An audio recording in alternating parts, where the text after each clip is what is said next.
नमस्कार दोस्तों। तो आज अपने लेसन पढ़ने जा रहे हैं जो बुक छठी क्लास में अपने लगाई थी एनसीईआरटी की। तो उसका टॉपिक आज है राजस्थान में प्राचीन सभ्यता स्थल। तो इसको हम बहुत बढ़िया तरीके से पढ़ेंगे अपने आज। इससे पहले जो लेसन पढ़ा था हमने उसके अंदर मैं आपको एक प्रश्न पूछ रहा हूं। तो एक बुक थी the annuls antiquities of Rajasthan. The annuls antiquities of Rajasthan. इस पुस्तक के लेखक कौन है जो हमने पिछले अध्याय में पढ़ा था? तो आप कमेंट सेक्शन के अंदर इसका आंसर बताइए। तो आज हम अपना टॉपिक पढ़ते हैं राजस्थान में प्राचीन सभ्यता स्थल।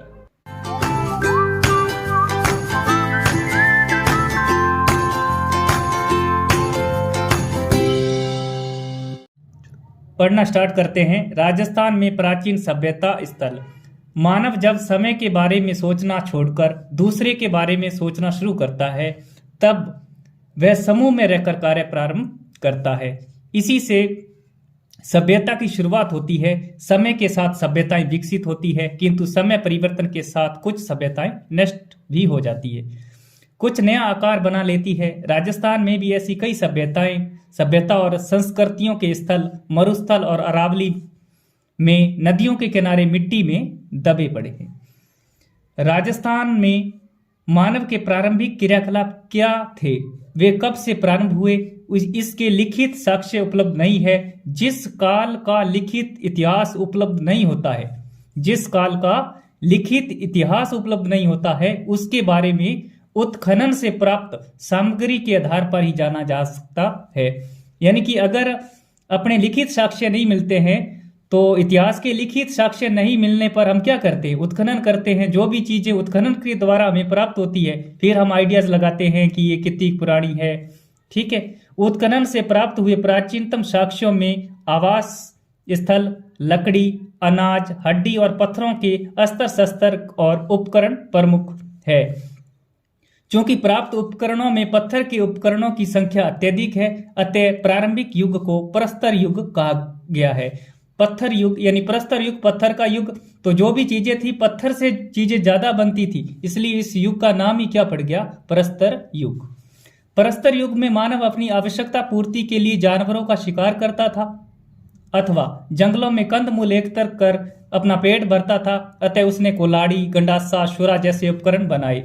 मानचित्र 4.1 में देखकर जानिए कि राजस्थान में प्रमुख युग के ये जो पत्थर युग है उपकरण मुख्यतः कहाँ बनास, गंभीरी, बेड़च और चंबल नदियों की घाटियों और शैलाश्रयों में बहुतायत में मिलते हैं। प्रस्तर युग के बाद ताम्र कांस्य काल तथा इसके पश्चात लोहे युग। पहले कौन सा काल? ताम्र कांस्य, और उसके बाद लोहे युग के अवशेष प्राप्त होते हैं। हम पूर्व में पढ़ चुके हैं कि मानव शिकार से पशुपालन और कृषि कार्य की ओर अग्रसर हुआ। पत्थर के स्थान पर उगाने उसने धातु के उपकरण बनाने प्रारंभ किए। धातुओं से भी सर्वप्रथम किसका उपयोग? तांबे का उपयोग प्रारंभ किया। धातुओं में किसको? तांबे को। याद रखना भी इसको। राजस्थान में ताम्र सभ्यता के अवशेष कहाँ से मिलते हैं? कालीबंगा से, हनुमानगढ़ के अंदर है, गणेश्वर जो कि सीकर के अंदर है, आहड़ जो कि उदयपुर के अंदर है, आदि क्षेत्रों से प्राप्त हुए हैं। आगे बढ़ते हैं। अब ये आपको डायग्राम पता होना चाहिए। देखिए, कालीबंगा सभ्यता जैसे हनुमानगढ़ के अंदर है, पीलीबंगा हनुमानगढ़ के अंदर है, रंगमहल हनुमानगढ़ के अंदर है, बडोपल गंगानगर के अंदर है, बीकानेर के अंदर सौंथी है, बाड़मेर में तिलवाड़ा है, और बागोर कहाँ की सभ्यता? भीलवाड़ा की है। गिलुंड कहाँ की है? राजसमंद की है। आहड़ कहाँ की है? उदयपुर की है। और नगरी कहाँ की है? चित्तौड़गढ़ की है। और टोंक के अंदर कौन कौन सी दो सभ्यताएं? एक है रेड और दूसरा टोंक। ठीक है। उसके बाद में देखते हैं तो सीकर के अंदर गणेश्वर हो गया, झुंझुनू के अंदर सुनारी हो गया, और ये जो बैराट ये जयपुर की सभ्यता है। और ठीक है, इस प्रकार से ये डायग्राम आपको पूरी तरह से ध्यान में होना चाहिए। कालीबंगा, तो काली का मतलब रंग हो गया, काला रंग, और बंगा का अर्थ पंजाबी में होता है चूड़ियां। क्या होता है? चूड़ियां। तो कालीबंगा का पूरा नाम देखो क्या बन गया? काले रंग की चूड़ियां। कालीबंगा का शाब्दिक अर्थ क्या है? काले रंग की चूड़ियां। राजस्थान में दृष्टवती और सरस्वती नदी, ये सरस्वती नदी का ही दूसरा नाम है। कौन सा? दृष्टवती नदी की घाटी में पुराविद अमलानंद घोष ने करीब 2 दर्जन पूरा स्थलों की खोज की। तो कालीबंगा सभ्यता की खोज आपको ध्यान होना चाहिए किसने की थी भी, अबलानंद घोष ने। कौन से जिले के अंदर है, गंगानगर के अंदर। कौन सी नदी के किनारे है, सरस्वती नदी के किनारे। इनमें हनुमानगढ़ जिले में घग्गर नदी के किनारे, कौन सी नदी, घग्गर नदी के किनारे कालीबंगा प्रमुख है। बाद में डॉक्टर बीबी लाल और बीके थापर के निर्देशन में खुदाई हुई। तो खुदाई किनके निर्देशन में हुई थी, बीबी लाल और बीके थापर के निर्देशन में, ठीक है। और इसकी खोज किसने की थी, अमलानंद घोष ने। इसमें क्या मिला है वो देखते हैं अब। खुदाई में जहां सिंधु सरस्वती सभ्यता काल का एक नगर मिला है। कौन सी सभ्यता का काल, सिंधु सरस्वती सभ्यता का, जिसके मकानों में ईंटों का प्रयोग किया गया है। एक कालीबंगा में किन का प्रयोग किया गया है, ईंटों का, ध्यान रखना। मकानों में 4-5 बड़े और कुछ छोटे कमरे होते थे। बस्ती के गंदे पानी के निकास के लिए जहां लकड़ी और ईंटों की नालियां बनती थी, लकड़ी और ईंटों की नालियां, जहां चबूतरे भी मिले हैं जिन पर अग्निकुंड बने हुए हैं, ठीक है। संभवतः यह धार्मिक कार्यों हेतु प्रयुक्त होते थे। तो आपको कालीबंगा के अंदर क्या याद रखना है, कालीबंगा के अंदर कौन से जिले में सभ्यता है, हनुमानगढ़ के अंदर है। कौन सी नदी के किनारे है, घग्गर नदी के किनारे है। और इसकी खोज किसने की थी, अमलानंद घोष ने की थी। और किसके निर्देशन में की थी, तो बीबी लाल और बीके थापर के निर्देशन में। क्या मिला है यहाँ पर, तो यहाँ पर मकानों के लिए ईंटों का प्रयोग किया गया है और जिन पर अग्निकुंड भी मिले हैं, और लकड़ी और ईंटों की नालियां बनी हुई है, लकड़ी और ईंटों की नालियां, ये आपको ध्यान रखना। दूसरे टीले के उत्खनन में एक दुर्ग के अवशेष मिले हैं, ये भी याद रखना भी। दुर्ग के अवशेष कहां से मिले हैं, तो बताओगे कालीबंगा में। कालीबंगा की नगर योजना सिंधु सरस्वती सभ्यता नगर योजना के समरूप दिखाई देती है। इस क्षेत्र में नगर की प्राचीर के बाहर जोती हुई कृषि भूमि के साक्ष्य मिले हैं। लो भी, जोता हुआ खेत आता है ना बार बार एग्जाम के अंदर, तो जुता हुआ खेत के साक्ष्य कहां से प्राप्त होते हैं, कालीबंगा से। खुदाई में हमें गाय के मुख वाले प्याले, तांबे के बैल, कांसे के दर्पण, देखिए प्रश्न सारे आने वाले हैं, देखो। गाय के मुख वाले प्याले, तांबे के बैल, कांसे के दर्पण, हाथी दांत का कंगा, मिट्टी के बर्तन, कांच की मणियां, खिलौने आदि प्राप्त हुए। कालांतर में नदियों का पानी सूखने और मरुस्थल में बढ़ने से जय स्मर्द बस्ती उजड़ गई। उसके बाद में आता है अघाटपुर या आहड़। आहड़ कहां पर है, उदयपुर के अंदर। उदयपुर के पूर्व में आहड़ नदी के किनारे 2 टीले दिखाई देते हैं जिसको स्थानीय लोग धूलकेट कहते हैं। तो धूलकोट किसका दूसरा नाम है, पूछ लिया तो क्या बताओगे, आहड़ का ही दूसरा नाम क्या है, धूलकोट है। यह बस्ती पहले ताम्रवती के नाम से जानी जाती है। देखो किसके नाम से जानी जाती थी, ताम्रवती। दोनों में फर्क है, ताम्रवती आपको पूछे तो कौन सा बताओगे, आहड़। और ताम्र युगीन सभ्यता पूछे तो कहां जाना पड़ेगा आपको, गणेश्वर सीकर के अंदर जाना पड़ेगा, गलत मत कर देना। ऐसा प्रतीत होता है कि तांबे के औजारों के निर्माण का केंद्र होने से यह नाम पड़ा। 10वीं और 11वीं शताब्दी में अघाटपुर के नाम से जाना जाने लगा, जहां से प्राप्त मकानों की दीवारें पत्थरों एवं मिट्टी से बनी हुई, जिनकी छत बांस और केलू से बनी होती थी। आपको पूछ ले कि बांस और केलू की छत कौन सी सभ्यता में बनी होती थी, तो आप क्या बताओगे, आहड़ सभ्यता।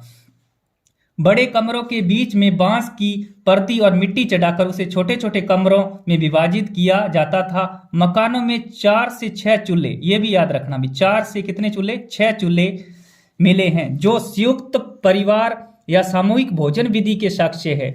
जहां उच्च कोटि के चावल उत्पादित होते थे। आहड़ में भट्टीनुमा चूल्हा मिला है। इससे यह माना जाता है कि जहां क्या किया जाता था, तांबा पिघलाया जाता था।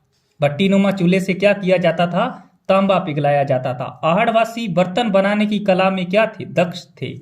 जहां मिले लाल भूरे मृद भांड हाथ की सफाई तथा अलंकरण की दृष्टि से उत्कृष्ट थे। धूलकोट के 1951 से 52 ईस्वी में उत्खनन में तस्तरियां, दीपक, धूपदानियां, कटोरियों, मटके, कलश, चूड़ियां, खिलौने, 26 किस्म के क्या, मणिये, 6 तांबे की मुद्राएं और 3 मोहरें प्राप्त हुई है। ऐसा प्रतीत होता है कि प्राकृतिक प्रकोप में विध्वंस हुई इस सभ्यता के लोग उत्तर पूर्व और दक्षिण पूर्व की ओर बढ़े तथा गिलुंड व भगवानपुर जैसे स्थान बसाए।